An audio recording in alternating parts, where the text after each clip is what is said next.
What's up, everyone? Welcome to the video. Today we're going to take a look at how to change the battery in this Toyota Tacoma remote key fob. This Toyota Tacoma key fob is going to use replacement battery CR2450, and I'll put a link in the description box of this video to where you can purchase these replacement batteries if you're in need.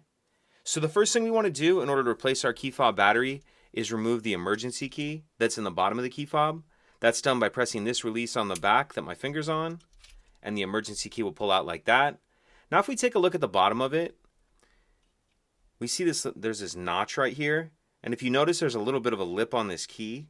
So what I'm going to do is stick my key in the notch like that, make sure it's all the way pushed in there, and then I'm just going to twist the key, and as I do that it opens the case. Then I'll turn it over so the buttons are facing down, take the back cover off, and we can see our key fob battery right here. And if your circuit board is moved around at all, that's fine. Just get it back down into this rubber piece before you close it. Now I'm going to grab my key, and again, using that lip, I'm going to kind of just get under the edge of the battery and help get it out of that holder. Now I'll grab my new replacement battery, and you want to make sure that you're installing that battery with the plus side up.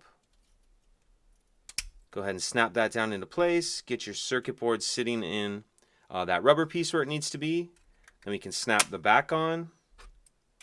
Slide our emergency key back in, and that's it. If you could take a second to like and subscribe, it helps us out, and I'd appreciate it. Thank you.